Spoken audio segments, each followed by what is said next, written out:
मुझे लगता है हम बुरी तरह फंस गए हैं साहब, वकील ने हारे हुए लहजे में कहा। अब फार्म हाउस में लाइट आने वाली नहीं है। Shut up Vikram! जज साहब विक्रम वकील पर गुस्सा हो गए। उनके मन पर जो डर हावी था शब्दों में फूट पड़ा। अदालत में अपने फैसलों से बड़े बड़े गुनहगारों को छक्के छुड़ाने वाले जज साहब को वकील की बात हजम नहीं हुई। पार्टी में शामिल होने का उन्हें बहुत पछतावा हो रहा था। अचानक हाल में हुई खटपट में दोनों को चौंकाया। विक्रम वकील ने मोबाइल टॉर्च को अपने आसपास घुमाया। दूर कोने में खड़ी दो सफेद बिल्लियों की आंखें दूर गगन के सितारे की तरह चमक रही थीं। अरे, हॉल में दो बिल्लियां कहां से आ गईं? कौन सी दो बिल्लियां? जज साहब के कान खड़े हो गए। वकील साहब ने दोबारा बिल्लियों पर रोशनी डाली। मगर यह क्या? वकील साहब को जोरदार झटका लगा, क्योंकि अब वहां कुछ भी नहीं था। कहां गई? अभी तो यहीं खड़ी थी। अच्छा? जज साहब ने व्यंग में कहा, तुम मुझे डरा रहे हो। तुम्हें क्या लगता है तुम्हारी फालतू बकवास है मैं डर जाऊंगा? मेरा ऐसा कोई भी आशय नहीं था साहब। विक्रम वकील ने अपनी सफाई में कहा ही था कि ठीक तभी जज साहब के हाथों को कोई मुलायम सी चीज का स्पर्श हुआ। देखो, अब फिर मेरे हाथों को छू रहे हो।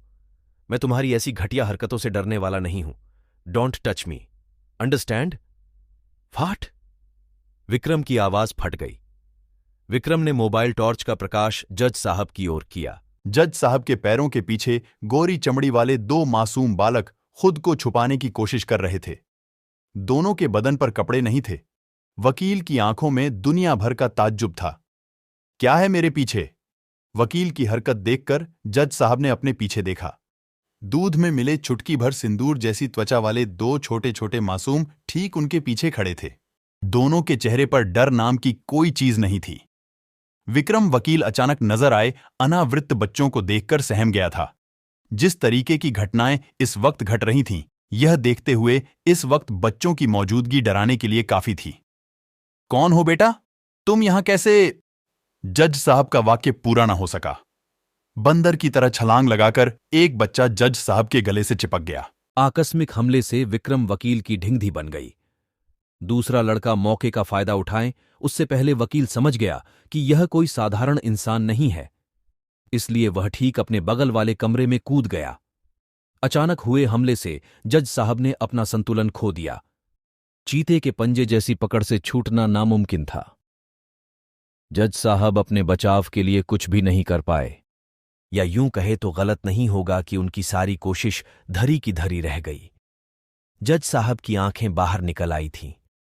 छोटे बच्चे की कमर पकड़कर उन्होंने अपनी गर्दन छुड़ाने का भरपूर प्रयास किया, लेकिन सब कुछ व्यर्थ। जैसे अनेक अंडों के इकट्ठे किए गए तरल द्रव्य में नहाकर दोनों बालक आए थे। दोस्तों, आपने मिशन ट्रांसफर पढ़ी? नहीं?